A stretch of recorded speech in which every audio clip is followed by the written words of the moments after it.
자, 페이지 91페이지에 보시면 이제 전단 변형률이라고 하는 게 있고요. 전단 변형률은 결국은 여기 우리가 지금 현재 사각형을 기준으로 해서 보면 어,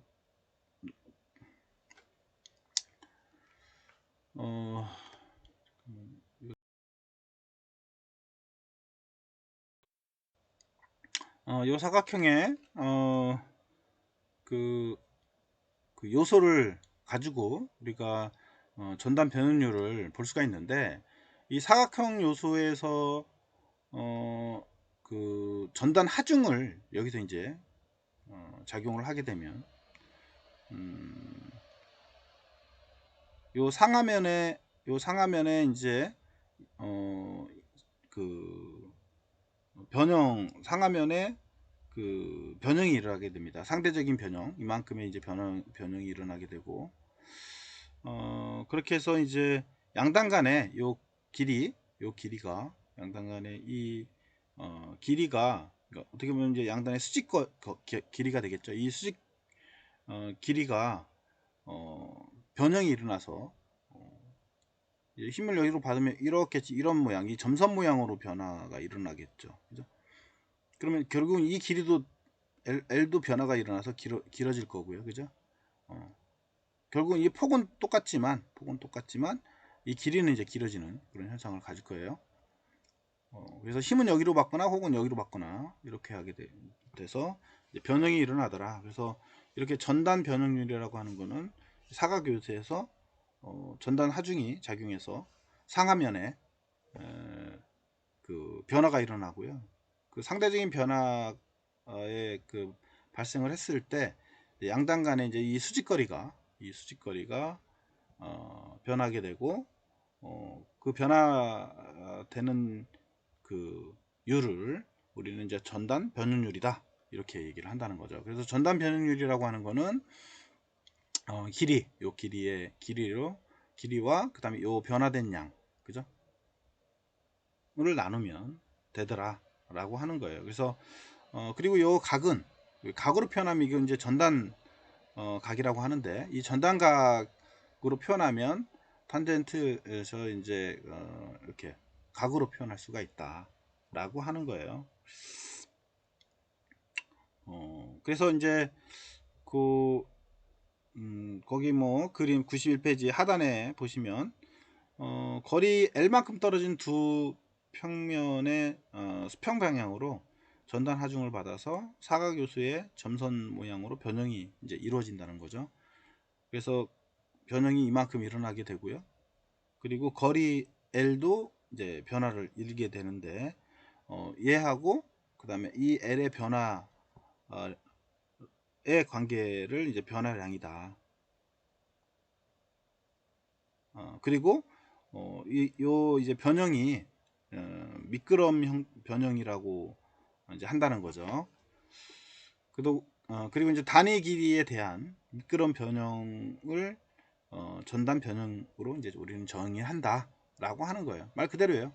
얘를 밀어버리면 미끄럼 형태가 되고 변형이 일어나게 되고, 이렇게 변형이 일어나는 거를 우리는 이제 전단 변형률이다 이렇게 이제 얘기를 한다는 거죠. 나머지는 뭐 쭉 이제 보시면 될 것 같습니다.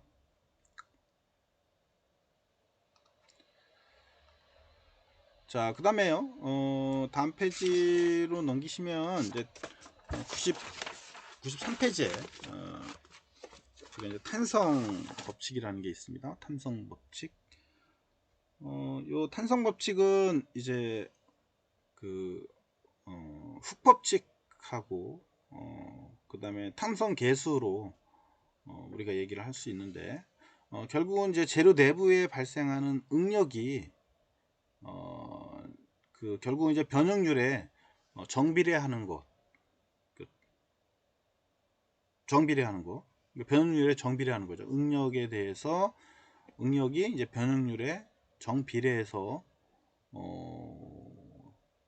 하는 거를 우리 이제 그 후계 법칙이다 이렇게 얘기를 한다는 거죠. 그래서 후계 법칙은 결국은 응력하고 그 다음에 변형률이 정비례하는 관계를 갖고 있다 당연히 이제 비례상수는 존재하고요.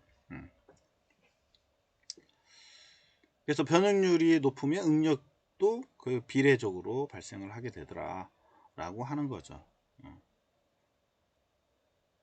그래서 여기서 이제 비례상수는 결국은 이제 탄성계수가 되는 거고요. 이 비례상수는 탄성계수가 되고, 탄성계수는 결국은 이제 응력하고 같은 단위를 이제 갖게 되더라 라고 하는 거죠.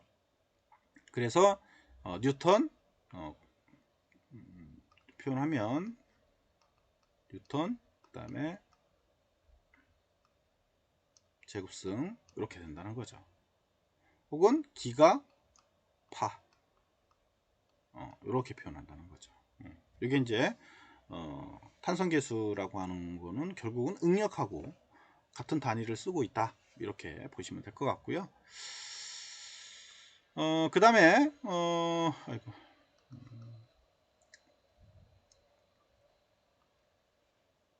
또 뭐 약간 부가적인 설명으로 보면 결국은 우리가 그 이제 어떤 이제 재료나 물건에 이제 힘을 받으면 그게 변형이 되고 그 이제 힘을 제거하면 다시 원래로 돌아오려고 하는 형상, 성질을 갖고 있다는 거죠. 그게 이제 물체의 이제 탄성체라고 우리가 얘기를 하죠. 고무 같은 경우가 특히 더 그러죠. 눌렀다가 다시 띄면 다시 원래로 돌아오니까. 근데 이제 금속인 경우는 주로 응력하고 변형률이 작은 영역에서는 거의 이와 같은 이제 변형률이 작은 데에서는 우리가 이런 형태를 우리가 볼 수가 있는데 뭐 특히 이제 탄성체 중에서 응력이 변형률에 정비례하는 관계에 있는 것들은 이제 후계 탄성체다 이제 이렇게 얘기를 한다는 거죠. 그래서 탄성계수라고 하는 거는 결국은 세로 탄성계수, 가로 탄성계수 이렇게 이제 두 가지가 존재하게 되고 재료마다 그 값이 다 다르다는 거죠. 당연하겠죠, 뭐. 그래서 결국은 이제 금속에서의 탄성 계수값이 존재하겠다라고 하는 거죠. 당연히 이제 힘을 받는 것도 틀릴 거고, 그 다음에 변형률도 다를 거고, 그 다음에 다시 원래 돌아오려고 하는 물체의 탄성 그 성분도 다를 거고, 그죠? 그래서 그거를 이제 정리를 하는 게 여러분들 94페이지에 금속 재료의 이제 탄성 계수를 정의를 해 놓은 겁니다. 그래서 거기에 보면은 이제 그 표 3-4를 보면 뭐 연강, 강철, 그 다음에 이제 경강, 그 다음에 스프링강, 니켈강, 주강, 뭐 주철, 황동, 청동, 알루미늄, 그 다음에 이제 두랄리늄 다 이제 다르게 나와 있죠. 그래서 탄성 계수가 있고, 그 다음에 가로 탄성 계수가 있고, 세로 탄성 계수가 존재하죠. 두 가지. 그래서 저걸 보면은 이제 강철 같은 경우는 이제 세로 탄성 계수도 상당히 크고, 가로 탄성 계수도 상당히 큰 걸 가지고 있죠. 두랄리늄 같은 경우는 71 정도, 그리고 가로 탄성 계수는 26 정도, 이 정도 이루어져 있다고 합니다. 그래서 저걸 보면 어느 정도 이루어지겠구나. 그래서 우리가 스프링 만들 때는 어떤 재질을 써야 하는 거지, 뭐 이런 것들도 다 존재하겠죠.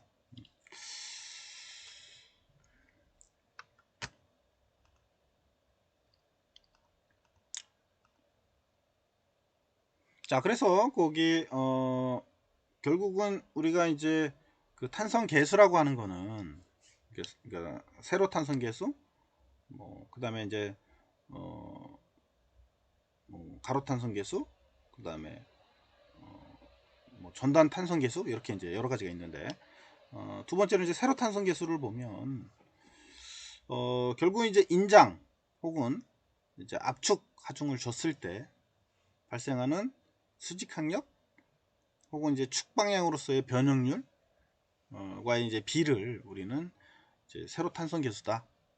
혹은 이제 세로 탄성 계수는 이제 연계수라고도 한다고 합니다. 그래서 그게 이제 표현하면 2로 이제 표현하게 되는 거고요. 그래서 여기 2가 세로 탄성 계수라고 보시면 될 것 같고요. 여기에 요 위에 부분이 이제 수직 응력이라고 보시면 되고, 그 다음에 밑에가 이제 축방향의 변응률이다. 그래서 축방향의 변응률, 그 다음에 수직 응력률의 비로 우리가 세로 탄성 계수를 표현할 수 있다 라고 하는 거고요. 결국은 이걸 다시 정리하면 수직 응력이라고 하는 거는 결국은 세로 탄성 계수 곱하기 변응률, 그죠? 축 방향의 이제 변응률하고 같다, 이렇게 이제 볼 수가 있게 되는 거죠. 그래서 이제 거기 그 밑에 그 94페이지 밑에 쭉 뭐 내용이 나와 있긴 합니다. 그래서 지금 요 수식을 가지고 우리가 이제 그 계산을 좀 풀어놓은 게 있어요. 거기 보면 이제 세로 탄성 계수가 2고요. 그 다음에 이제 길이가 L이고, 단면적이 또 A라는 애가 존재했을 때, A가 존재하는 재료가 이제 축방향으로 하중을 받으면, P라는 하중을 받으면 응력과 변응률의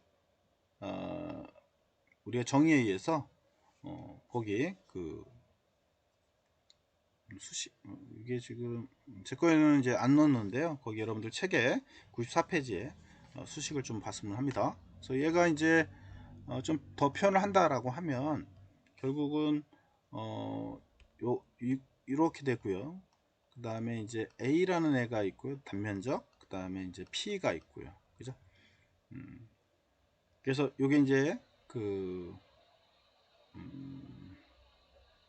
변응률을 보면 이제 수직 응력인데 요게 이제 A는 단면적이라고 보시면 될 것 같고요. 재료에. 그 다음에 요 P는 결국은 이제 단면적 그 A의 이제 재료에다가 축방향으로 하중을 준 거라고 보시면 될 것 같고요. 그 다음에 변응률, 축방향의 이제 변응률은 우리가 L, 그 다음에 델타 L이다. 그러니까 원래 길이, 그 다음에 변형된 길이라고 했었죠. 이렇게 나오니까 이 두 식을 가지고 우리가 바꿀 수가 있겠죠. 그죠? 그래서 여기다 대입을 시켜서 정리를 하면 이렇게 이제 나온다는 거죠. 그래서 거기 95페이지에 수식이 이제 그렇게 나온 거고요. 그래서 후계 법칙은 결국은 이제 이렇게 이렇게 이제 만들 수가 있고요. 결국은 여기에 2라고 하는 거는 세로 탄성 계수다. 그 다음에 응력의 변화, 변응률에서는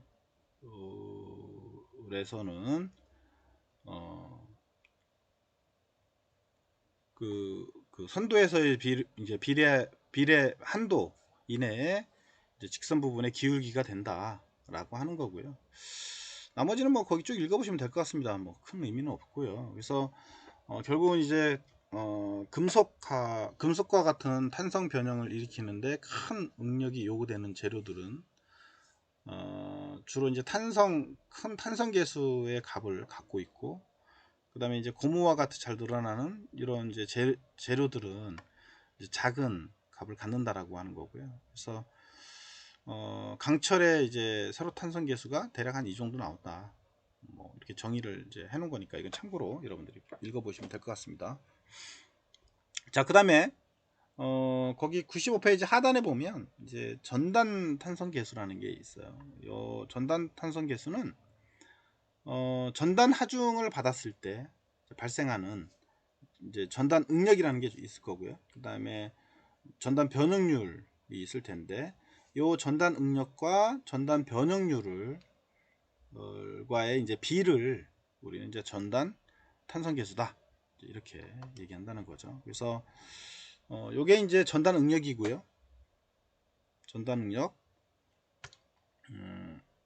여기 보면 이게 이제 전단 응력이 이제 얘고요. 그 다음에 전단 변형률이 밑에가 되는 거죠. 예. 전단 변형률. 그래서 이 두 개의 비가 결국은 탄성계수다. 전단 탄성계수다. 전단 탄성계수를 우리 이제 G로 표현한 거죠. 이렇게.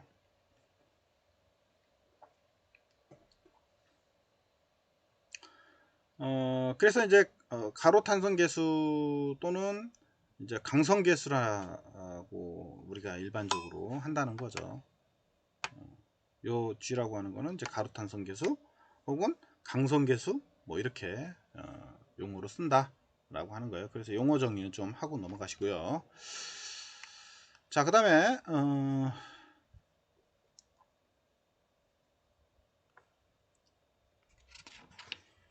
거기 95페이지에 이제 그 하단에 보면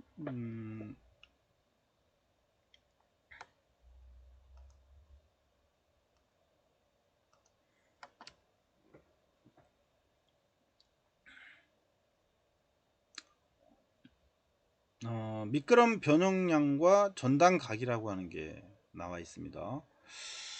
요거 같은 경우는 이제 이렇게 그러니까 사각형이 있어요, 전체가. 근데 한쪽을 밀어서 아까는 그 평면상에 2D 도면상 2D 상에서의 면이었고요. 이번에는 이제 입체각 형태의 사각형 면이 있고 여기에 이제 우리가 힘을 가했다는 거죠. 그러면 당연히 아까 했던 것처럼 미끄럼 변형량이 생길 거고요. 그죠? 똑같이 이렇게 틀어졌죠. 점선처럼 변형이 이제 일어날 겁니다. 그래서 결국은 거리가 이제 L이고요. 그 다음에 단면적이 이제 A가 되는 거고요. 전단 하중이 이제 가해졌고 F가 그러면 이제 미끄럼 변형량이 생기더라. 미끄럼 변형량 이게 이제 얘가 이제 미끄럼 변형량이 되죠. 그리고 전단각 파이 그래서 전단 응력과 전단 변형률을 우리가 정의를 하면 이렇게 표시가 될 수 있다라고 하는 거고요. 이거는 앞전에 우리가 배웠던 걸로 계산을 하면 이렇게 이제 수식으로 나온다는 거예요. 그래서 96페이지에 풀이 과정은 있으니까 참고로 보시고요. 그래서 이제 이렇게 형상이 나오고요. 이때 이제 세타각으로 표현해서 다시 표현하면 전단각으로 표현하면 이렇게 이제 표현을 할 수가 있다 라고 하는 거죠. 그래서 요 미끄럼 변형량과 전단각과의 관계식을 우리가 이렇게 볼 수가 있다 라고 하는 거예요. 거의 유사하죠. 단지 차이는 이제 평면상이냐 아니면 입체각이냐의 차이인 거죠. 그 다음에 우리가 다음 페이지로 넘어가면 97페이지에 이제 축의 비틀림 강성이라고 하는 내용이 나옵니다. 자, 그러면 요거를 우리가 우선은 이제 지금까지는 평면 뭐 이런 거였었는데 이번엔 축으로 이루어져 있는 애예요. 그리고 당연히 이제 축에서도 이게 힘을 가하게 되면 비틀림 모멘트가 발생을 하게 되고요. 그 다음에 비틀렸을 때 그 각이 또 생성이 되겠죠. 그걸 이제 비틀림 각이라고 우리가 얘기를 합니다. 그래서 이 축이 나와 있으면 축에다가 우리가 비틀림 힘을 주면 그 토크를 주면 이게 휜다는 거죠. 결국 당연하겠죠. 그때 이제 이게 T가 토크고요. 그 다음에 요 파이가 이제 D 거리가 된 거고요. 그 다음에 비틀림 각이 이제 세타가 된 거죠.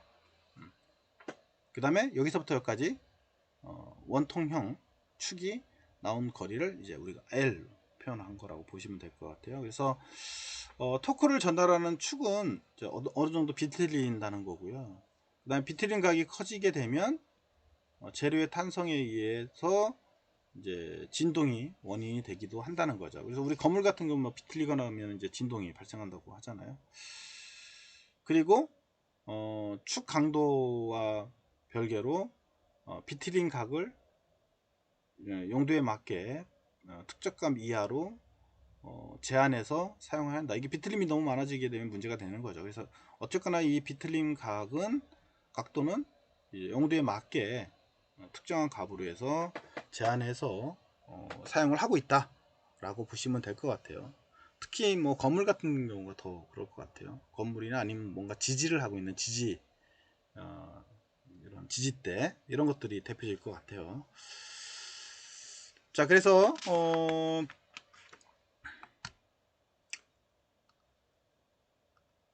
이렇게 이제 결국은 아까 설명했던 것처럼 여기 길이가 있을 거고요. 그죠? 다 설명했습니다. 그 길이가 있고 그 다음에 이제 원형의 단축에 이제 비틀림 모멘트가 발생을 했고요. 비틀림 모멘트가 이제 이게 T가 발생을 했고요.